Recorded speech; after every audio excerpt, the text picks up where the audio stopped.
Loudspeaker की भोंपे में लुत्तों की फूंक और उंगली की खटखटाहट की आवाज को सुनकर सभा में बैठी एक औरत ने कहा, देखो गुणमंत्र फूंककर चुटकी बजाकर भिम्मल पगलवा को किस तरह भगा दिया लुत्तों ने। खवास होने से क्या हुआ, बामनों का भी गुण सीख लिया है उसने। लुत्तों ने 2-3 गर्म नारे लगाने के बाद कहा, जमींदारी के एजेंट को देख लिया ना आप लोगों ने, इसी को कहते हैं दलाल। गांव में ऐसे ऐसे बहुत दलाल हैं, होशियार। आज भी सभा में जो लोग नहीं आए हैं वे लोग भी दलाल हैं। आंखों के सामने दिन दहाड़े जुल्म हो रहा है और हमारे सोशलिस्ट और कम्युनिस्ट भाई कमलिया तान कर सोए रहते हैं।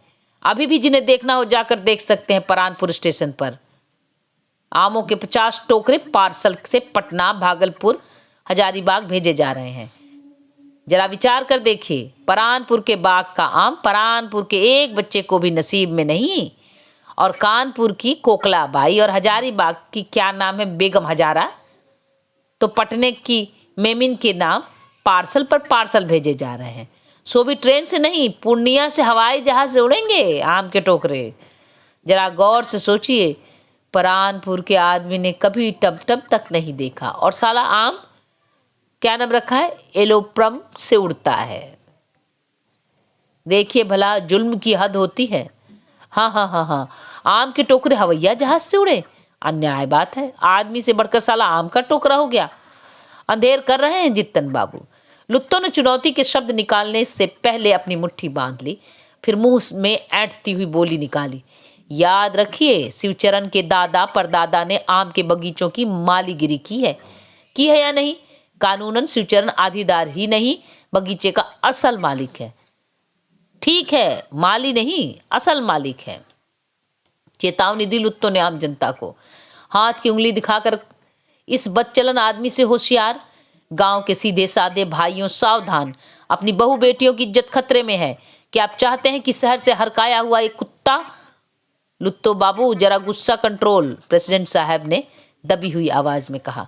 लेकिन लुत्तो आज किसी की बात नहीं सुनेगा। उसके जी में जो कुछ है कह डालेगा।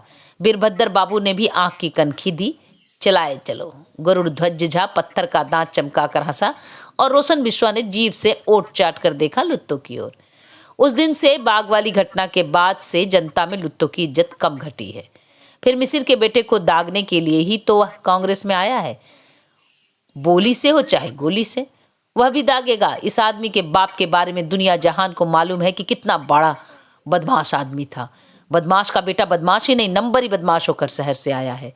रंडियों में जमीन बांटी जाती है और किसान मजदूरों पर गोरखा सिपाही की बुझारी चलती है। लुत्तो बाबू भी अब बड़ा सैनियल लेक्चर देते हैं। देखते नहीं, खोज खोज कर पाताल से एक एक बात निकाल रहे हैं। बाप का बदला लेगा, जरूर लेगा। लुत्तो ने आखिर में नारा दिया, होशियार तैयार। थाना कांग्रेस के सभापति ने इस सर्वे ऑपरेशन को गंगा और पूर्णिया जिला कांग्रेस के सभापति को भगीरथ प्रमाणित किया। जिले भर के कांग्रेसी सगर पुत्र। अब जनता खुद फैसला करे कि किसान और मजदूरों का असल साथी कौन है, कांग्रेस के लोग या वे लोग जो सुबह उठकर मक्खन और अंडा चापते हैं, दिन में 4 बार दाढ़ी बनाते हैं और सिगरेट का धुआं उड़ाते हुए किसान मजदूर राज की दुहाई देते हैं। वे अपने को वामपंथी कहते हैं। वामपंथी नहीं समझा, सभापति जी ने वामपंथी का अर्थ समझाया। अपना सही रास्ता दाहिनी ओर है और ये लोग आपको बाएं रास्ते से ले जाएंगे। वाम मार्गी के बारे में किसी पढ़े लिखे लोग से बारे में पूछ लीजिएगा। सभापति जी के पास समय नहीं है दूसरी पार्टी की निंदा करने को। वे इस सर्वे में जमीन हासिल करने का एक मूल मंत्र बताने आए हैं। लोग सुन लें, कान खोलकर। कांग्रेस के झंडे के नीचे एकत्र होकर कसम खाइए, एक भी गरीब अपने गरीब भाई के खिलाफ गवाही नहीं देगा। पक्ष में एक बच्चा भी गवाही नहीं दे तो क्या मजाल कि जित्तन बाबू एक धूर जमीन भी रख लें। जय हो, चढ़ो बहादुर गढ़ महुए पर, चाहे जान रहे या जाए, साले को आला उदर मचा दो। धोबी, चमार, नाई, बढ़ई और खवासों को विशेष रूप से संगठित होने की को कहा सभापति ने। विशेष रूपकार समझते हैं लुत्तो? माने अपनी अपनी जात की बैठक करो और प्रस्ताव पास करो कि हम लोग बाल बच्चा समेत कांग्रेस की कमेटी में हैं, समझे? धोबी, चमार, नाई और बढ़ई और खवासों ने काम बंद किया कि देखना अजगर सांप खुद ब खुद छटपटाकर खत्म हो जाएगा। प्रस्ताव पास से पास समझिए। अजगर जित्तन बाबू शाम को जो लंबा कुर्ता पहन कर निकलते हैं अजगर सांप के खाल का तो नहीं है, चित्ता चित्ता छाप वाला कुर्ता। सभा के दूसरे दिन सूरज उगने से पहले ही चित्तन बाबू के गुहाल घर के पास भीड़ लग गई। गुहाल नहीं, सर्वे कचहरी। कचहरी की मिट्टी से कपाल पर टीका लगाकर देवी देवता को सुमर कर तनाजा फेंक रहे हैं लोग। दिन भर तनाजे पड़ते रहे, 150 तनाजे, चप्पे चप्पे पर, दूर दूर पर। बाग, पोखरा, कलम बाग और पिछवाड़े की फुलवारी पर भी दावे किए गए हैं। दावे किए गए हैं तो क्या होगा, जमीन ही लेंगे, जान तो नहीं ले लेंगे ना।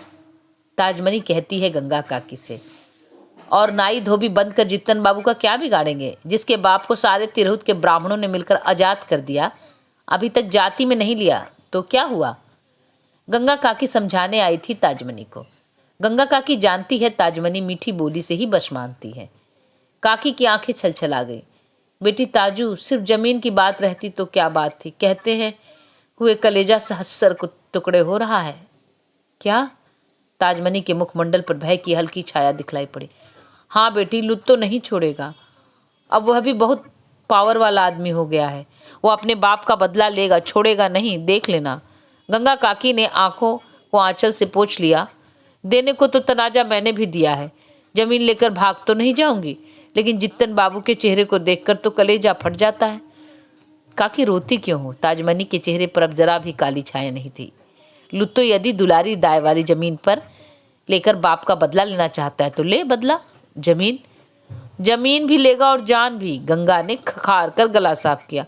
ताजमनी के होठों पर मानो उसकी मालकिन माँ आकर बैठ गई। जित्तन बाबू की माँ ऐसी बातों से डरने वाली औरतों की फजीहत करती थी। क्या सुना रही है गंगा काकी? जान लेने और देने की बात लुत्तो के हाथ नहीं है। जिसने उसको बित्ते भर का कपाल भेजा है वही सब कुछ कर सकता है। गंगा काकी ने अपनी आंखों की सौगंध देकर कहा, इस बात में मेरा नाम मत लेना, सारा गांव एक तरफ है, मेरा नाम मत कहना कि गंगा काकी बोल रही थी। खवास टोली की खच्चरों को नहीं जानती तू? बिना लहसन का बंदूक पिस्तौल रखता है। सांस देने की बेला हो गई है। ताजमनी ऐसी ऐसी बातें सुनने के लिए बैठी नहीं रह सकती। चिराग जलाने को अंदर चली गई। गंगा काकी ने नाक भौं सिकोड़कर एक भद्दी मुद्रा बनाई और अपने आंगन की ओर चली। देखबो कोयली तोहार अंडा, खूब सेबो अंडा। ताजमनी 3 पहर तक काली की मूर्ति के पास बैठकर रोती रही थी। पद तले चिरकाल लुटय जिकल महाकाल, की करे तुच्छ काल कलाई माई। सरणे तुहर चरणे जेबा रंग, तुहर रंगल जबा चरणे। भोर को उसने सपना देखा, मालकिन माँ आकर उसे उठा रही हैं। उठ बेटी, फूल लोढ़ने नहीं जाएगी, आज जित्तन का जन्मदिन है। सुधो भैया सुधो, ताजमनी जागकर बोली, आज फूल लाने नहीं जाओगे? मुंशी जलधारी लालदास 18 वर्ष की उम्र से ही जमींदारों के दरबार में काम कर रहा है। राजपारवंगा, गुणवंती, ड्योढ़ी, सुल्तानपुर स्टेट तथा राजनैनगंज की कचहरियों में कलम के 1000 करतब सीख कर दिखा चुका है। रेड स्लेव, अंग्रेजी जानने वाले लड़के भिम्मल मामा का दिया हुआ नाम ही व्यवहार करते हैं। रेड स्लेव यानी लाल दास। बिना पढ़े लिखे लोग कहते हैं सरस शोधन लाल दास।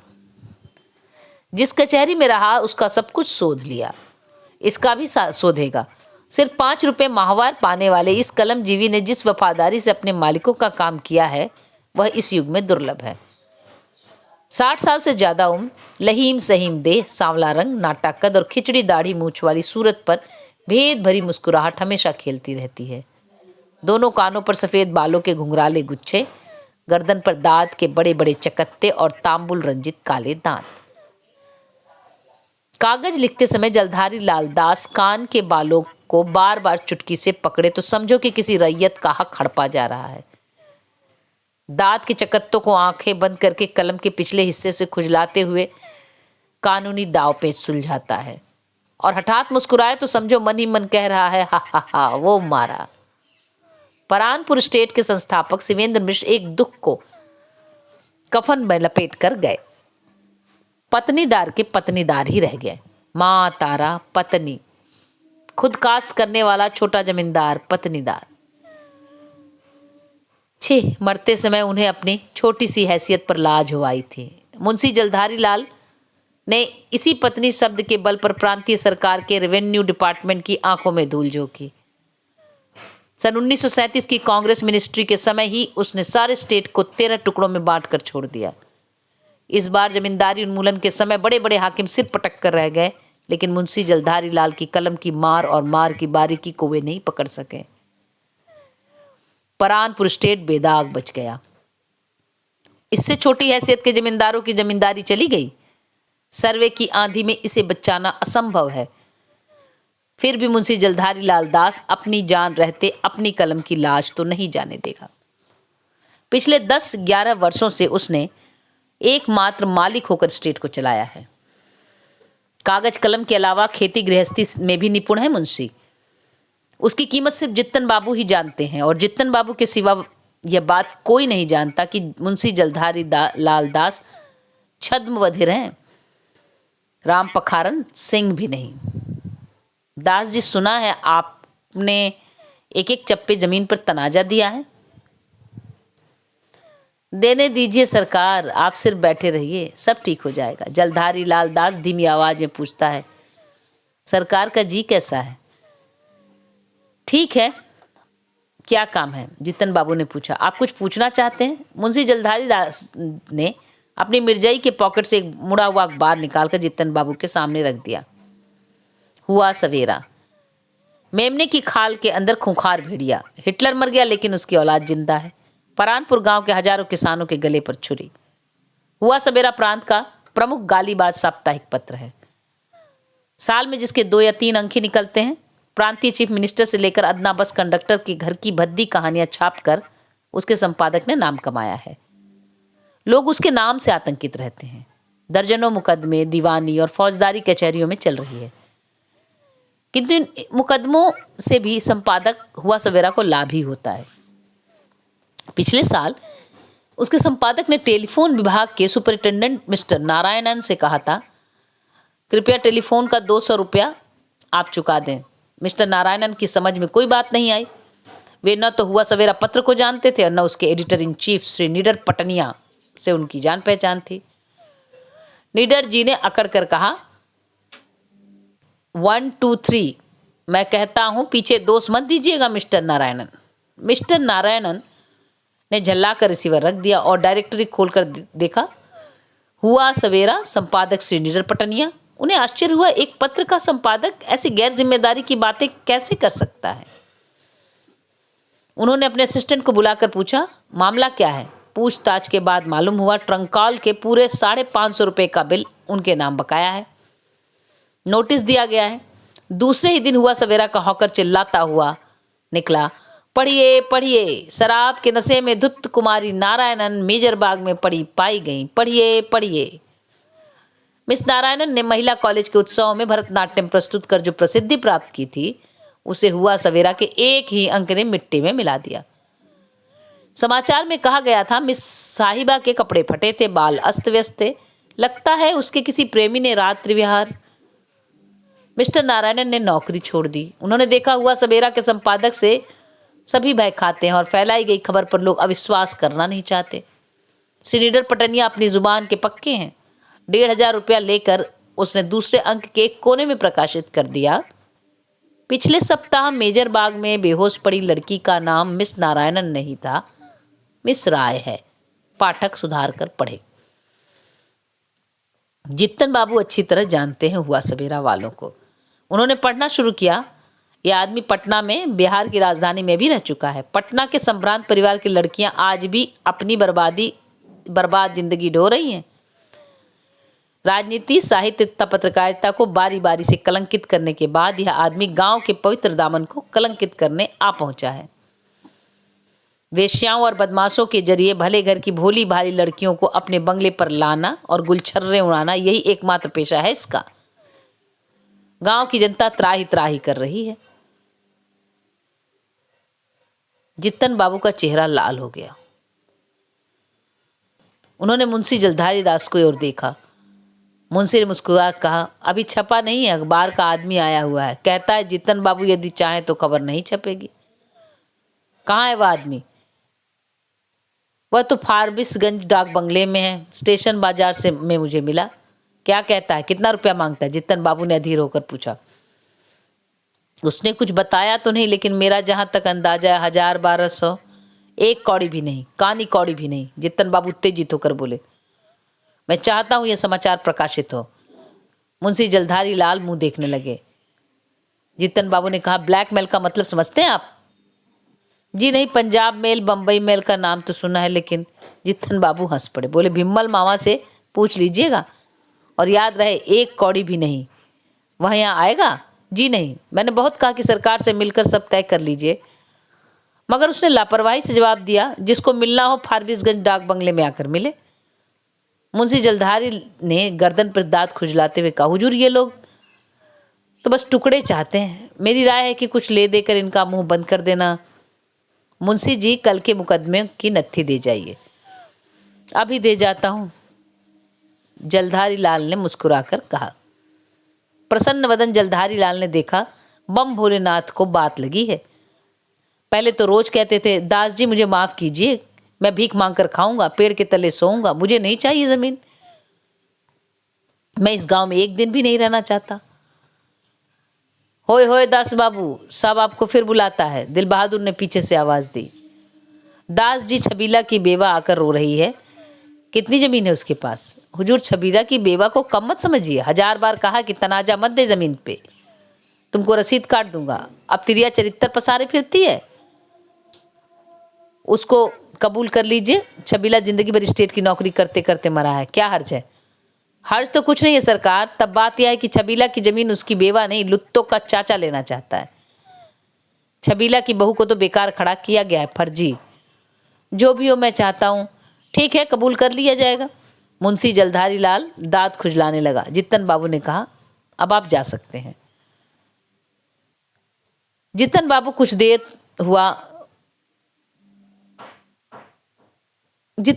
देर तक हुआ सवेरा के पृष्ठों को उलटते रहे। सिर्फ 2 समाचार से ही उन्हें पता लग गया कि श्री कुबेर सिंह हुआ सवेरा के संपादक के पीठ ठोक रहे हैं। कुबेर सिंह? जितन बाबू के सामने एक भौंडी सूरत आकर नाचने लगती है। कुबेर सिंह? 15 साल पहले की बात, काशी विद्यापीठ में पढ़ते थे जितन। परीक्षा देकर आए तो अपने फूफा जी के यहाँ कुबेर सिंह से पहली मुलाकात हुई थी। फूफा जी हाथी का कारोबार करते थे, आसाम से हाथी खरीद कर लाते, खगड़ा और सोनपुर के मेले में बेचते। कुबेर सिंह से उनकी दोस्ती सोनपुर के मेले में हुई थी। कुबेर सिंह हाथी के अच्छे दलाल थे। इस भाग में यहीं तक, आगे अगले भाग में। धन्यवाद।